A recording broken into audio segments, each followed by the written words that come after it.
My name is Ron Buffington. I'm directing UTCs, and I'm the head of the art department here at UTC. And we're really happy to have you here as we prepare to kick off the 9th season of the Diane Marek Visiting Artists series with a lecture by Keetras and Dixon and J.K. Keller. So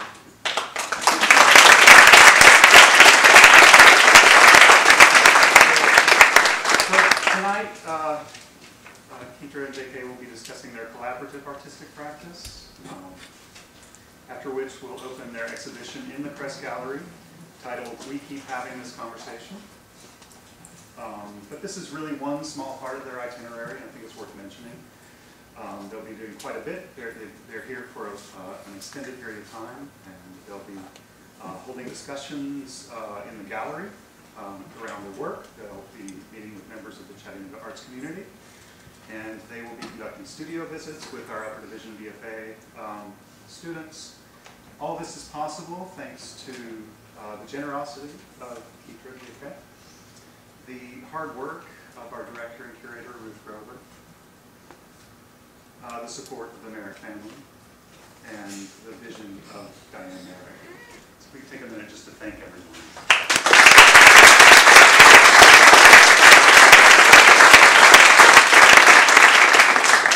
I'd also like to take a moment to recognize the friends of the gallery and the friends that are in the audience. Donations from the friends make the exhibitions associated with the series possible. And it's this coupling of a meaningful visit and a contemporaneous exhibition that truly makes this program unique. So, any friends in the audience, thank you for your support. And finally, I'd like to thank all of you for being here. I'm tempted to resort to a cliche, given that it's the 9th season counting. It seems like the series has been part of the life of this department for much longer than that.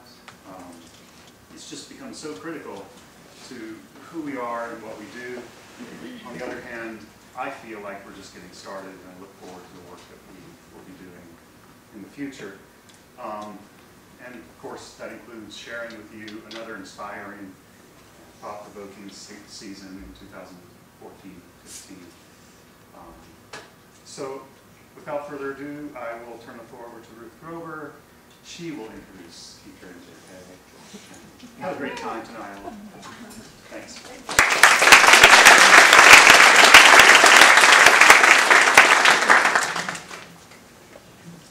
And this is a wonderful crowd. Thank you all for being here. There are a few more seats in the front row as we transition, if you'd like to come on down. And there's 3 seats over. And this is a night of firsts. This is the first Diane Marek Visiting Artists series lecture for the year. There'll be 2 more, one in late October and one in during the 1st of February. We have a full gallery schedule placed by the gallery and outside the lecture room doors here. Please pick one up. It's also the first time we've featured graphic designers in this series. And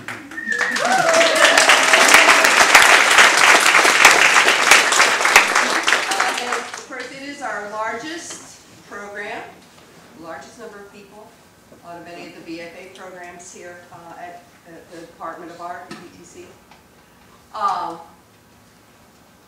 But not only are they graphic designers, they have a typical graphic design process, profession? Practice, that's it, practice. They also collaborate and create work that moves into the fine arts. Not the graphic design isn't a fine art, right? But sculpture, painting, and craft. So it's really exciting to have this multidisciplinary emphasis here that very closely fits with the department's multidisciplinary practice emphasis. So we have a full press release with a bio of each of these artists. They've been together since 2006.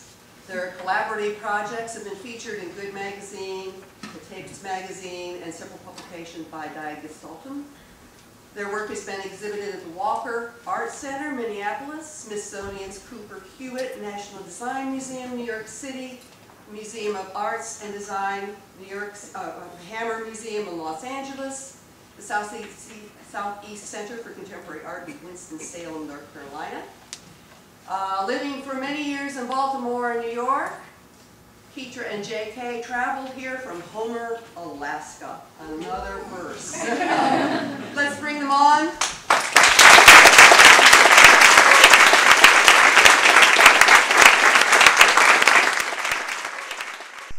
I'm going to turn off the lights so that we can see the slides. See. Hopefully. So, mic issues. So I'm J.K. I'm Keetra, obviously. for clarification, Yes. right? We do want to reiterate some thank yous. So thanks to the university overall for having us. Thank you very much to the Marek family for supporting this program. It's amazing. The art department, Ruth has been awesome. Woo! Aggie Toppins has, I hear, been an amazing advocate of ours here, so thanks for the props, Aggie. And to all of the students that helped us do the install, I'm going to name you guys Connie, Jeremy, Aaron. Actually, he's not a student, he is just like an enthusiast and an alumni. And Eric. Yes. And did I say Olivia? And Olivia, yeah. The most important one. Hi. Okay, so now this stuff. Oh, I have to say this like makes my tummy cringe. Anyway, seeing your face that big is awkward, especially when your husband like manipulates it like that. But okay, so being asked to show our work is a little bit complicated because JK and I have worked independently for so long, and currently we still work independently quite often, along with doing more traditional collaborative works. And this process of working independently and then together, I call side by side and at times together, rather than always collaborating. And we feel that our body of work is most interesting when we present both the individual practices and the collaborative works kind of as a whole. So we'll start out by talking a little bit about what we kind of do on our own. Yes. So though many people think of me as a designer, most of the work that I do in the field of design or as my day job isn't really what I'm all that well known for. And so I like to think of my relationship with design proper, kind of like the stereotypical waiter-actor relationship. So there's the day job, and then there's the very real pursuit at night. So just to give it background, my day job actually is as a web designer and developer at a large private foundation that works on international human rights issues. And I made this conscious decision to take a design job that was not that glamorous. The work that I produce won't be featured in books. It won't be getting any awards. I chose a job that was strictly 9 to 5 commitment so that after 5 o'clock I could pursue the sort of art projects in my life. And often those art projects are directly influenced or utilize letter forms or typography, which lets them kind of fall into this design / art bridge, chasm, whatever you want to call it. And so, for instance, this project is called Slit Scan, in which I programmed a type generator that takes the entire font collection on someone's computer and then slices up the letter forms in an attempt to visually represent the sort of the personality of the person that owns those fonts through their unique preferences. And people can actually download this script. Right? And people can actually download this. You just have to have Illustrator. Yeah. It may be broken in CC or whatever it's called, but this was a project done in 2006, so it's a little old. But it did have this sort of inherently flawed mechanism behind it, and that's a theme that's persistent in a lot of my work, is this flaw. So in this work, I wondered, well, what if this flaw or glitch came from the actions of the characters inside of a movie? It could affect what we see as viewers. And so this is the film Minority Report. It's a seminal piece of visual reference in the interactive field. Everyone says, hey, can I have my computers do the Minority Report thing? Every client is like, you know, Tom Cruise. Yeah. And so if you don't know, he manipulates this computer operating system using these special gloves and waving his hands around. And so I chose to use this computer interaction as a means of degrading the film's image space throughout the course of the film, kind of leaving behind this blurred aura of his presence throughout the rest. And this was achieved by manually tracking all of the points of light that are on his gloves for the entire film. And I'm sorry, it's a little, this light does make this harder to see, but and then I'm just going to turn this down a little bit, but you'll get it. And that kind of hints at another theme in my work, which is the use of overly complex brute force manipulations of default settings and appropriated materials in an attempt to find new form. And so taken to the extreme, it produces a work like this, which is called Realigning My Thoughts on Jasper Johns, where I took an entire episode of The Simpsons and deconstructed it and redistributed the elements within by translating every frame of video into vector shapes, and then those could be rearranged independently. The end result was 23 different videos, each processed with a different default alignment tool, and then each had a corresponding audio manipulation. So you can, oops, sorry about that, wrong button. Oh gosh, you guys, I just got so excited, and then I got too quick. I should have done this. So here you can hear the different audio processed that kind of corresponded to what was in each frame. Oh, you can hear, do you hear The Simpsons really quiet? Well, you can recognize it. It's like all crazy. And I do, for people who are familiar with Illustrator, I think the most easy way to explain it is he broke up this Simpsons episode. You can see these are all the components, left aligned, right aligned. You just select them all in it's a little more complicated than that. You select them all through this computational process, and it's very similar to that alignment option that you'll find in Illustrator. So he is using these ubiquitous creative tools and deconstructing and recompiling all of these elements. And he's doing that exact same process with the audio itself. So it's all sound waves, left aligned or right aligned or centered. Yes, sort of. Sort of. Yeah. It gets complicated, but yeah. But I don't just use these obsessive manipulations to create glitched out messes like those two projects. Sometimes I use the coding for more subtle manipulations of space. So these are titled Tantamounts, and this series of work uses computational means to alter the silhouette of mountains into a single continuous horizon line. And you can think of the work as sort of an expression of man's kind of continuing technological dominion over nature, so sort of a figurative and at times literal flattening of the world and of mountains. Or because all of this imagery is taken from found online photos, you could connect the work to the idea that this act of photographing something so majestic somehow flattens the experience of being there yourself. And with so many people taking the same photo, we sort of lose the sense of grandeur of these wonderful, wonderful places. And so all of this iterative focus on minutia of manipulation comes from me being a bit of an obsessive compulsive. I've been taking a daily self-portrait since 1998. I think that there's a transformative power through this repetition and accumulation of similar objects. And so in this project, you get a loss of the value of self-image. And I think of it as kind of like a cognitive behavioral therapy for vanity. Does this include when you grew your hair out for 2 years? Yeah, right here. Wait, I love this one. Watch. His mustache wants to fly. Awesome. So good. That was our grad school time. That was, No shaving or clipping. Yeah. He's still I didn't. working on the mustache. I am not very good up here. Yeah, so that project was an accumulation that leads to a sort of a simplification of the whole. In this series of animated GIFs, the accumulation leads to something completely unexpected.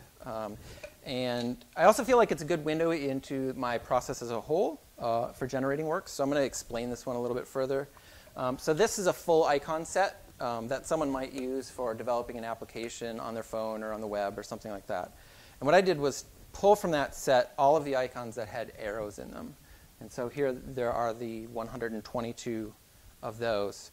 And then I decided to take each arrow in sequence and use the direction that it was pointing to lead to the next arrow.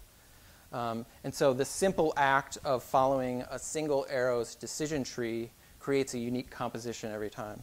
And so at the bottom you can see that this is just one line very, very clearly. But if you follow multiple, like some of these arrows have like 2 ways that it could go, and so then it breaks off. So if you follow multiple decision trees, you can get some of these like crazy symmetric designs like at the top.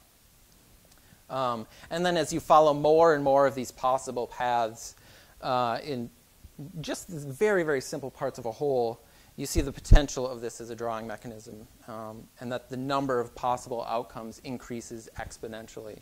So that at the end, if you were to follow all of those possible paths, there are 67,108,864 possible endpoints, just starting from that little simple icon set of 122, which I think is really, really mathematically amazing, and I love that kind of emergence that comes from following a very, very simple rule set. And even more amazing is that the computer makes this type of thing really, really easy, whereas if you were to do it physically, it would be impossible. Yeah. Okay, my turn. So I don't think of my practice quite as divided as JK thinks of his. I very much identify as a graphic designer, and I think that's probably because that's how I was originally trained, but I very much utilize this design thinking methodology in all the work that I do. But these are kind of some of the titles that that other people give to me.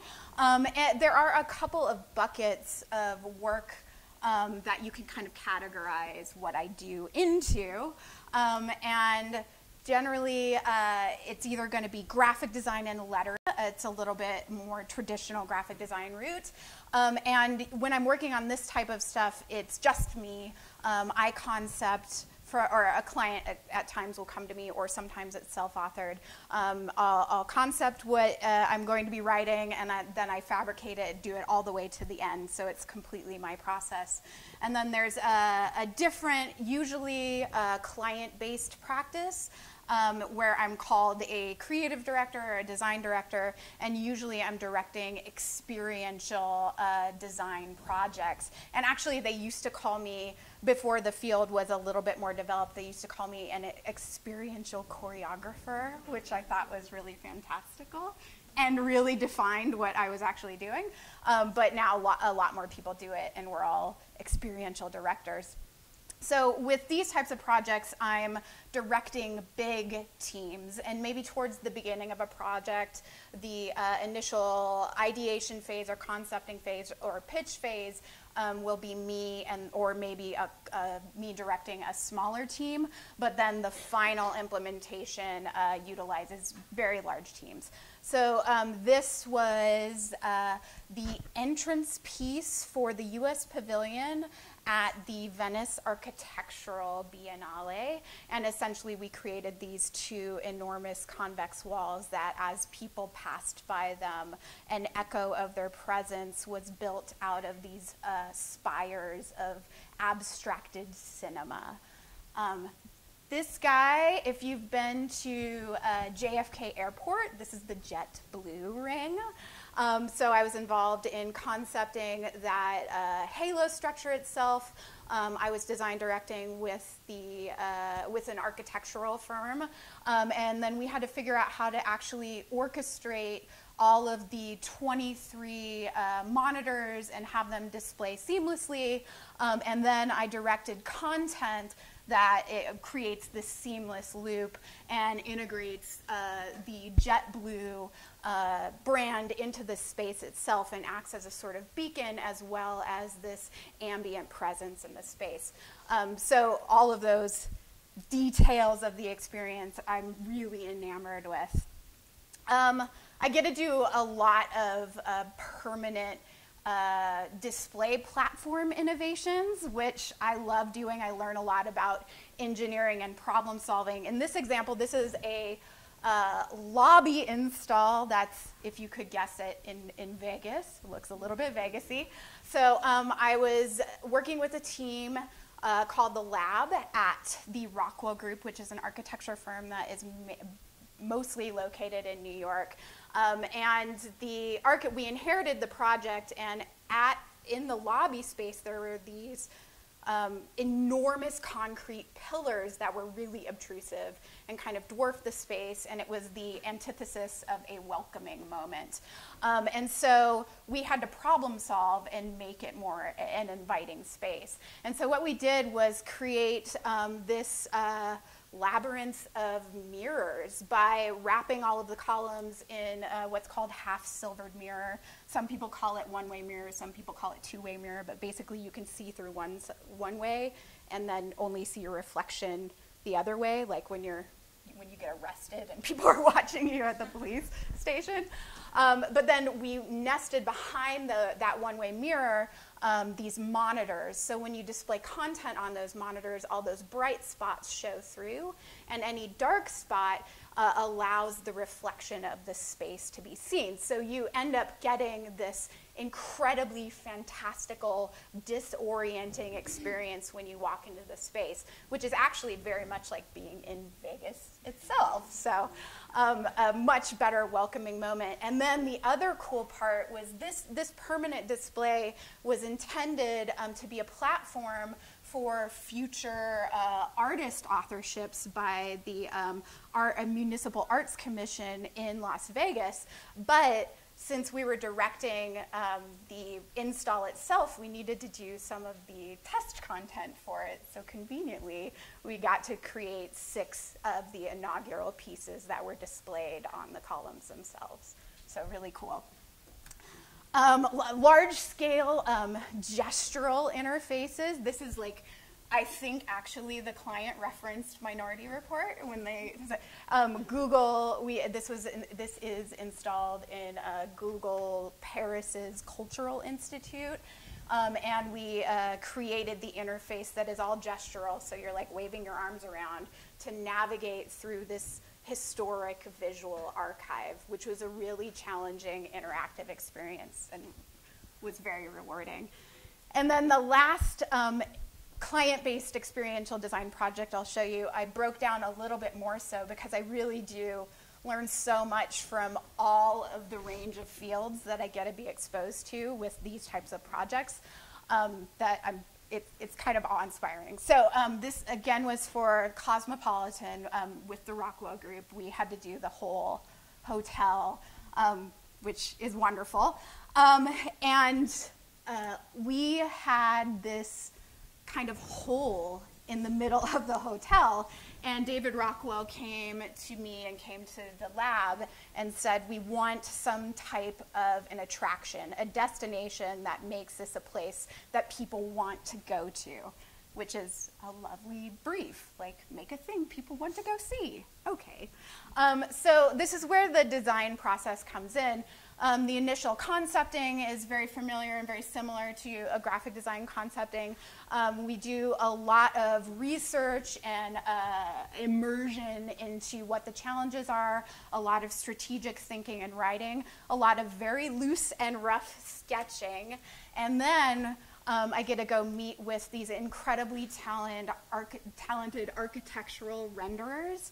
And I think the people who do this type of work get far too little credit because they actually do a tremendous amount of the final designing, because these visuals get put in front of the client and they get sold through on all of those detailed. So architectural renderers are the unsung heroes of architecture. This one I think is particularly wonderful and whimsical, and I love he put in, what is that? Like a crawl space people will go and like lay on there. If it's gonna happen anywhere, it'll happen in Vegas, but this was beautiful, and actually this became the inspiration for this final install. And then we move into a model scale kind of testing of these structures. We were talking about doing this giant chandelier, so we had a lot of cantilevering tension structures that we had to figure out. And so working at a small scale and figuring out will that translate to large scale, and learning a lot of fabrication techniques from these really talented modelers. And then at the same time, I'm working with teams of creative technologists, working with teams of developers, working with interior designers, and getting to learn something new with every interaction. So it's amazing. And I even find, this is one of the overhead drawings, one of the plans for the final chandelier, which I find graphically really phenomenal in and of itself. And then with something like experiential design planning, instead of going to a press check like you do for print design, or sitting in an editing bay like you do for motion graphics, they let me go to new build sites where I get to dress up, or they make me dress up like a construction worker and do some accidental rainbow projection on the contractors. And then this is the final install. So this is the chandelier bar, and you can go and have a cocktail inside the chandelier. It opened in 2011. It is 3 stories high. It doesn't have physical walls, but rather visual barriers that are created out of 2 million strung glass beads. So it's sparkly. It's very pretty. Okay, so that's kind of the heavier client work. And then I have a practice that a lot of people title arts. But really, I think of all these as kind of the same. I'm doing them all and learning something new. But the difference is that there is exclusively my voice in that last category that falls into the arts. And then the other thing is I do a lot of object design, which I actually don't get a lot of commissions for. But here you see what people usually call the blood puddle pillow. It was originally titled The Great Slumber. And on the bottom are the objects of codependency, not inspired by him. We're not codependent. And then you can see the influence of some of this experiential design direction. So we have the anonymous hugging wall on the top, very fun. And then the swing hall, which was installed in affiliation with the Walker and the Minneapolis College of Art and Design, and that was 30 swings lined up in a queue. And you can either have a totally synchronized swing or what I called playful collisions. Okay. It was amazing that the college let us do that. I know. Or let her do that. It was crazy. Yeah. They had to convince me to actually go through with the install. But it was amazing. So that's a brief us independently. And while it might not be apparent from what we showed, we do have had these converging trajectories. So we both grew up in rural settings. I'm from Minnesota. And I'm from Alaska. And I'm going to mention little nuggets of kind of my experiences that have given me the skills to move from graphic design practice into experiential design practice, which is very related. So in Alaska, my parents had a lot of practical fabrication skills that they passed on to me. My dad did a lot of metalsmithing, and my mom was a seamstress. And then we both attended the Minneapolis College of Art and Design in Minnesota. Graphic it was very design. cold. It was colder than where I was from in Alaska, which is ridiculous. It's crazy. And then after school, we both kind of moved far, far away. Him a little further. I was a little further. So Antarctica, he's adventurer. And then I went out for the .com boom, which is within the double aughts, the 2000s, in San Francisco, where I got my first really big exposure to new media. I shied away from that whole sinister allure of the dot-com boom. And look, and I went to be a janitor. You were. You I were was a janitor. And then we both ended up at the Cranbrook Academy of Art for our graduate studies, just randomly, I guess. And this is where the magic happened. No, we actually did. We secretly got married when we were in graduate school. So, but magic happened. But this is actually where we started producing work in more parallel paths. Yeah. And then we moved to New York City, and then Baltimore, and then back to New York, and now Alaska, and we've shared this trajectory in the physical space, but kind of have diverged in application. And so this is kind of when I made my decision to be the modest web designer that I spoke of earlier. And I've always tried to diversify my practice as much as possible. And so that getting as many discrete jobs in related fields to graphic design, blam, no, that's usually me, so thank you for... But then during this, like, Baltimore, New York, when I was in Baltimore, I was teaching, which is incredibly educational. The first round in New York, I was doing motion graphics, which I think was invaluable as far as translating it into experiential design. And then doing a lot of what's called UX, or user experience and interaction design. And so during these postgraduate years, the influence of proximity, so the closer we got, the more obvious it was that we had an influence on one another. We were borrowing and building on ideas that the other was generating originally that then maybe didn't lead anywhere for that person. And we dabble in the occasional deliberate collaboration, but a melding of minds is still elusive. And so here we have our wall of individuality and stubborn independence that remains when we collaborate. And I swear you wrote this quote, but he says I wrote it, which might be why I like it. He says, somebody said, a convergence of intention happens through collision rather than cohesion, which I think is absolutely true. Yeah. But throughout it all, we both have these sort of, have generated these core working methodologies that are kind of listed here. And they often attempt to have, similar end results. But the specifics and nuances of how we think about them are how we keep our individuality in our working processes. And he did that. That was not me. I will not take credit for the beauty that is Keynote. Hopefully the real magic happens in those moments of intersection. And it's very much this coincidental symmetry of thought and method. I'll go for it. I get a control? No? Oh, okay. So, one of our biggest and I think most intuitive areas of overlap is in this technique that we call breaking, which we just mean using things in ways that they weren't intended to be used. And since it's such a major part of our practice, we've integrated it as more of a deliberate form of research and development. And we've honed it even more so to title material misuses, so all of these studies that are utilizing non-traditional materials, at least for designers, and then tool breaking. Here's some.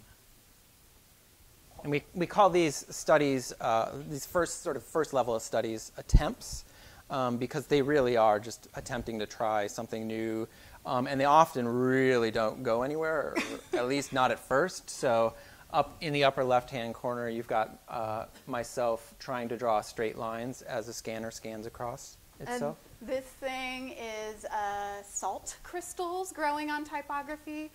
The lower right-hand corner, I was attempting to make a drawing machine with a vacuum cleaner and inked ball bearings. What was this? A circle maker? It's just a circle maker? Yeah, just a circle maker. Okay, cool. But sometimes this area of research that we keep this archive of, we keep a library of, and then extract things as opportunities come up, sometimes that kind of passing on or domino effect of work leads somewhere productive. So we'll show you an example of this.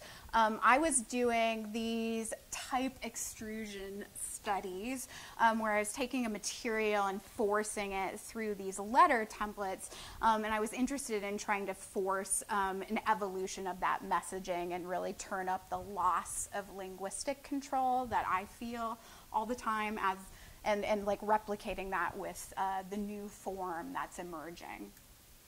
And I had previously been working on these typographic experiments that I called doublespeak. So what I was doing was taking a word or phrase and shifting or strengthening its meaning by creating the letter forms from the extruded forms of other letters and words. And so in this case, you've got the word words created by the word truth, and then above explore is created by the word achieve. And while it's an interesting technique, I thought, the results aren't actually that seductive. But in 2011, we were asked, or commissioned by Jennifer Daniel, who's an amazing graphic designer, to do a page for Good magazine. And the focus of the issue was work. That was the brief we were given, or working today. And we thought this parallel path of typographic extrusion was like, oh, let's collaborate and do something on that. So we both started brainstorming and sketching and getting some conceptually sound pairings of words. I love this slide because you can see, like, I'm all doe-eyed. I'm like, oh, wonder and believe and etc. And then you look at Jonathan or JK, and it's like, work hard, dead soon. She always points that out. It's good. Yeah. So at a certain point, one of us won the race to the final solution. I think it was probably him. Then we knew we wanted to use this tool that JK was starting to develop. So this was using JavaScript partnered with Illustrator. So he taught me how to use it. And then we both began this dueling designer thing. Like, I think friendly competition is a huge competitive sharing. Competitive sharing. One of us is going to win. That's all I know. Me. But so we both start designing at the same time using the same tools. And then I integrated some more scripts to tweak the color palette a little bit and break the words up a little bit. And we always play with these tools for far too long, which is a wonderful danger. And so we got to a point we landed on this. And this was like 8 p.m. at night, and the deadline was 8 a.m. the next morning, and I was like, oh, this is it, yeah! And he was like, meh. I was like, it's awesome, I'm gonna do it! And so that means it's my job to make it happen. So I stayed up the rest of the night, and he was very chivalrous and kept his eyes open the rest of the night as well. But this is kind of an example of what I did roughly. These Z's on the left-hand side are what the code and Illustrator spit out. And on the right-hand side, I'm stitching those things together to create something that has a little bit more delicacy and forces some of the push and pulls and layering a little bit more so. So about 12 hours later, sleepily, the right-hand side is the final outcome, and we used the word mistake to make amazing. We did. Okay, so one of the reasons that's the amazing mistake and the kind of broken language and the words to write other words is a nice segue into what I think became the guide for the show that we actually installed. And it's one of the reasons that I think I was so drawn to the graphic design practice initially was because it has this power of fusing word and image together. And I've always found language to be a little bit elusive, and I'm very klutzy with words, and I almost feel like the actual intent of my meaning evades me. Like, I can't fully express myself with just language. And graphic design gave me the power to endow and layer more meanings in a way that felt more natural to me, which was with visualizing things outside of a language system. And I definitely feel that language is elusive as well, especially when it comes to spoken conversations. You might find that out later tonight when we're having an awkward conversation. It's charming. My mind just happens to work at the speed of texting and chatting and tweeting. And so using design and typography in my work allows me the time to work with this flexibility that language has. And I'd like to be able to say two things at once without my face undermining both of those sentiments. So this whole miscommunication and discommunication and really doing that in a more intentional way became the subject matter that we very much have in common. And along the lines of the miscommunication, discommunication, you know, all sorts of new technology are put forth to have better communication. So our infatuation with technology, or new technologies actually, has a huge influence on our work. Not only do we feel it's a duty to remain relevant in contemporary culture, it also carries with it some inspirational, frustrating, confusing, unintended exploits. And so though new tech tries to reframe the familiar, it often adds new layers of meaning and surprises. And so a few years ago, when Siri, the voice recognition system in the iPhone, came out, I began collaborating with her, because she's known as a her, on poetry projects. And so now that the iPhone's really good, actually, at translating spoken seems text. Like it's not good, you but know, it's like, actually amazing. But I was kind of curious what happens if you purposely fed Siri nonsense words, scat, Turn it up, or just turn it up. sound effects.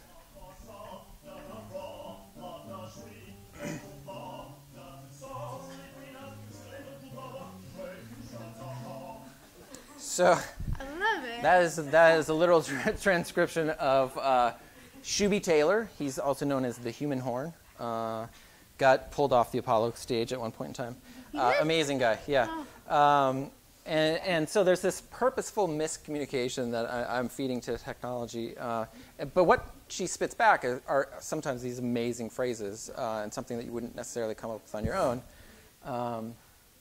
And so after that initial test that's, you know, very humorous and fun and whatnot, we discussed how we could take Siri's output and produce a series of publications or posters that act as a sort of another misinterpreted feedback loop. And so I decided to begin with Kurt Schwitter's sound poem Ursonate, which is a seminal piece of sound art that he worked on over the course of decades in the 20s, well, probably even before the 20s, 20s, and then into the 30s, and probably decades later. But in 1934, the poem was transcribed into the final publication of his periodical Murs, which some of you designers may have heard of.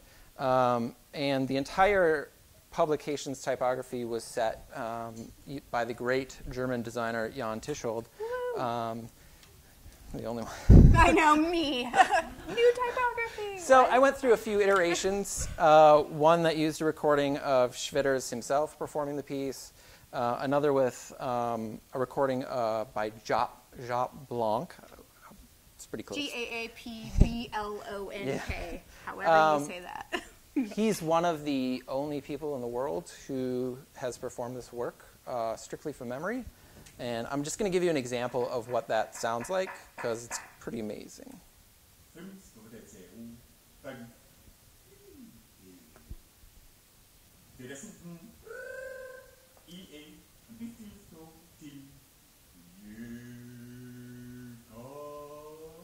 He's Dutch, right? Yes. You can hear it. Dutch.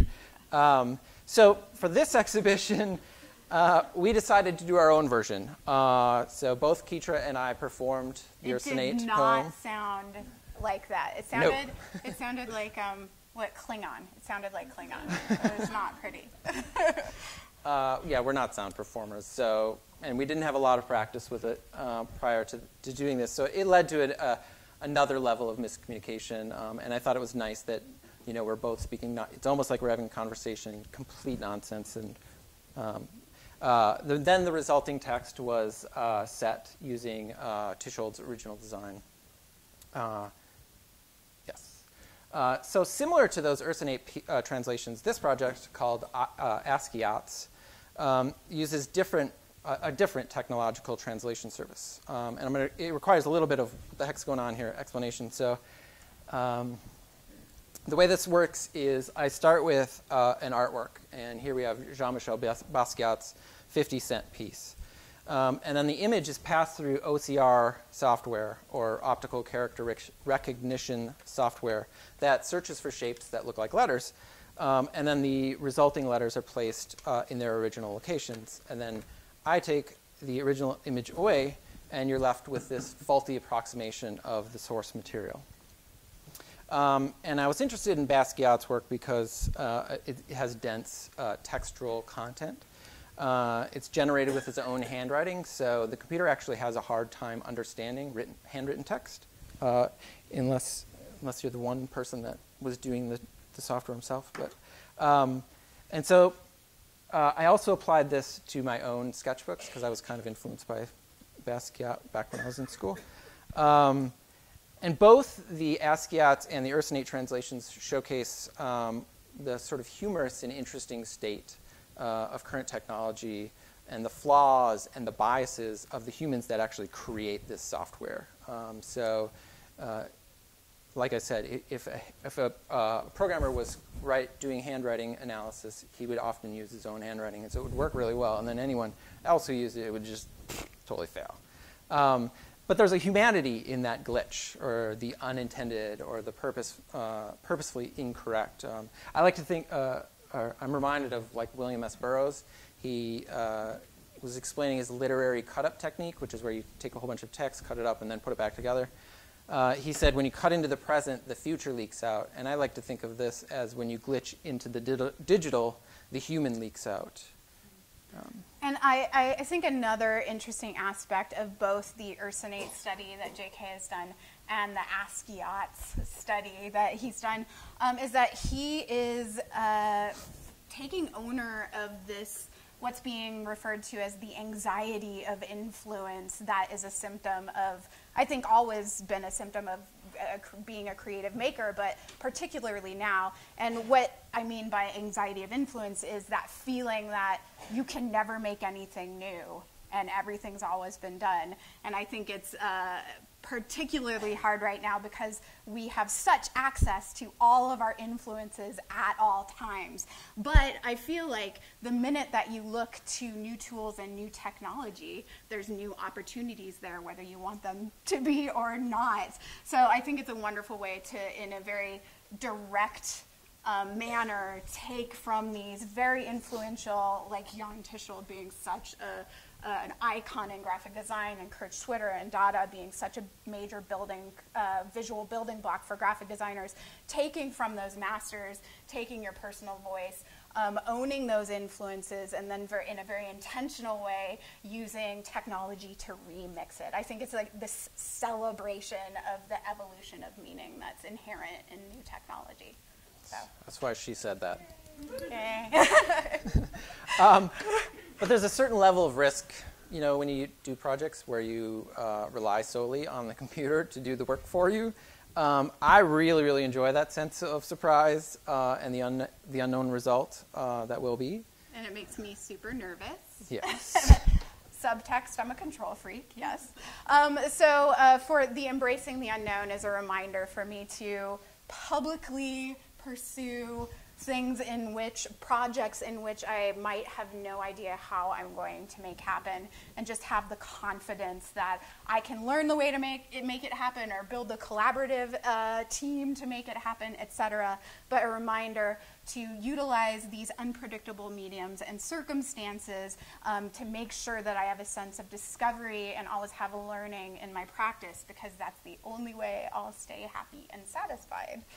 Okay, so this is a great example of embracing the unknown. Oh, we're going to talk faster because we've been talking for 42 minutes and everybody's probably asleep. Okay, so in originally 2009, JK and I were invited to make work for a dimensional typography show. And it was our first like truly traditional collaborative kind of like attempt at collaboration. Like in the idea that, okay, we both have equal say, etc. And so we started brainstorming together. I think I actually landed on what the final solution was, but I was pretending to be JK when I was thinking about it. So it was kind of collaborative in that way. So we decided we wanted to create an object that showed evidence of time passing, of an experience, and reflected this emotional state. And we chose the emotional state of dwelling on something or someone, and we replicated that into a physical process and let that process play out. So we chose wax as the final medium, and I am going to kind of like brush over a couple of these things, but essentially we hand swabbed hot wax layer after layer onto these positive type forms, and we shifted the color of each layer interstitially. And so this is a familiar process. I mean, in kindergarten, I'm sure we've all made like candles out of crayons kind of thing. So we were familiar enough that we knew it would work. This was another tight deadline. We did a test, made sure it would release. Yeah. The positive type forms would Yeah, release. and so in this first attempt, this was the very first one that we were doing in 2009. Yeah. I hacked together this like rickety layering station from some old shelves. But then later on, a couple years later, when we were asked to do some larger pieces, you know, we ordered 400 pounds of wax. And then I constructed this unnecessarily elaborate layering station that was in our kitchen. And our dogs were like covered with wax. Wax was everywhere. It's ridiculous. But then once we get that all set up, we get to work and we're layering, and we have this conversation with the materials that as they build up and they change over time. And at first it goes really, really well. Yeah, the first time we did it, we got to this point and I was like, oh, glazed donuts. So perfect. And then we kept going and it was awful. It got so ugly so fast. And when we were running through this talk, he told me that you would screw with me overnight, and he would apply hideous colors, which I'm so picky about. And I'd wake up the next morning and be freaking out because it was so ugly. But anyway. Just wait, though, you guys. Just hold on. They are hideous. When we're doing them, the process is atrocious. And I always stop taking pictures because it's so ugly. But like fast forward, this is recording of one of the behemoth pieces that we did a little bit later.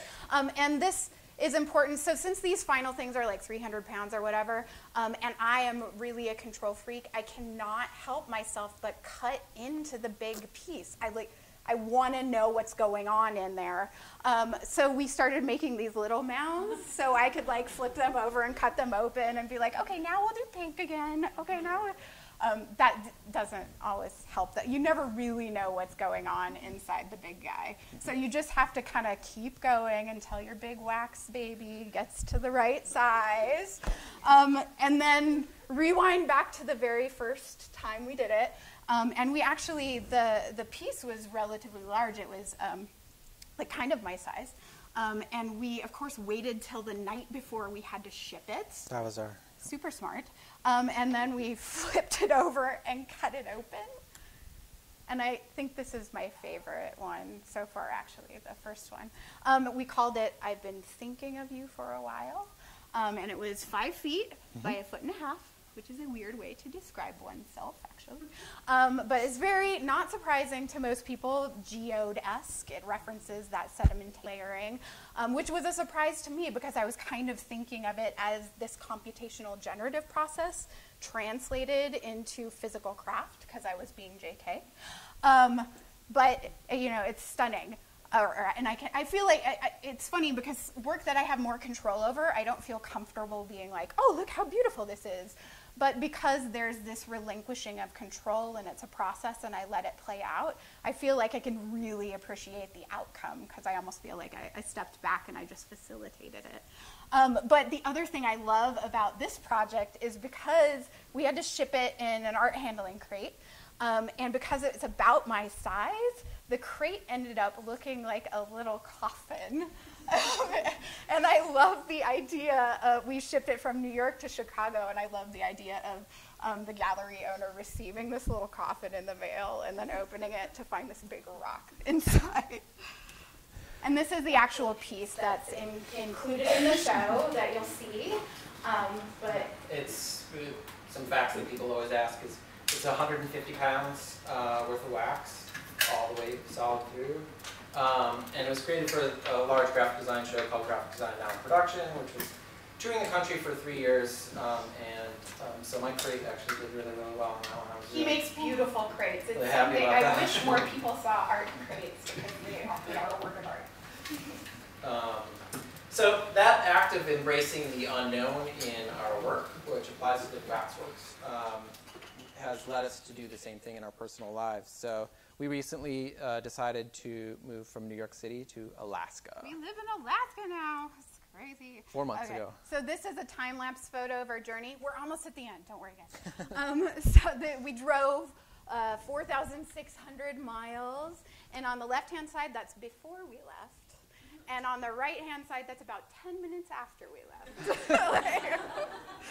And our poor dog Tilda rode that way the entire trip. She was terrified. Yeah. And yeah, my lap was sore when we got there. And she's much happier now. Yeah, she's super happy. Originally we moved to Alaska because my dad has a terminal illness, so it's very important that I'm close to him. He lives in Alaska, so we will be there for the foreseeable future. And we moved to Homer, Alaska, which is about a 5-hour drive away from where I grew up, in Eagle River, Alaska, which is right outside of Anchorage, so somewhat populated. And it's just far enough away from my parents that I can stay kind of sane and visit my dad often, which is good. And so I inherited a house up there, and the house is packed with stuff, including the Bakelite goggles and the metal shop and some woodworking stuff and a giant semi truck that we have to figure out how to drive, and a trailer and some new neighbors, the little moosey guys. And so we're always game for adventure, and so we're going up. We've been there for 4 months. We're seeing if we can make it happen, and we're definitely testing that statement, we can do our job from anywhere. And so far, so good. We have the internet, so it's true. We can do our jobs from anywhere. It's a big deal. We have done a couple of newish things. This is me playing bush plane flyer, and JK catching deep sea fish. He's very excited. Smallest fish of the day, by the way. Yeah, that's my man. And so it really is just kind of us in the middle of nowhere by ourselves all the time, which we expected, and we like it. It's very much like a sabbatical. And we'll end by showing this piece. This piece is actually in the gallery. And I think this best summarizes our experience in Alaska thus far. This says lovesick, where love and sickness are completely woven together. We've had a lot of opportunities to indulge in our co-dysfunctional habits, which happen to be very productive. We're workaholics.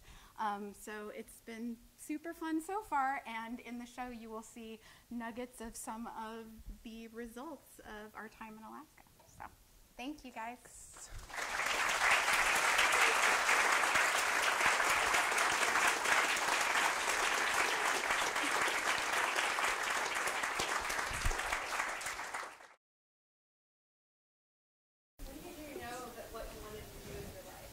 Oh my.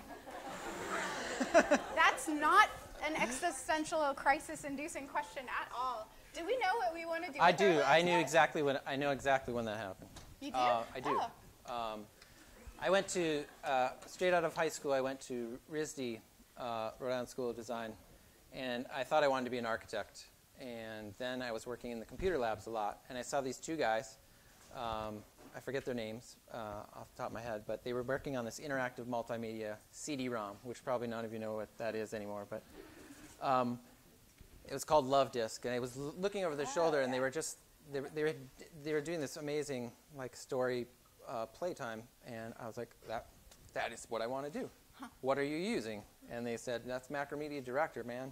And so I pirated a copy, and I got to work. Don't steal. Don't steal.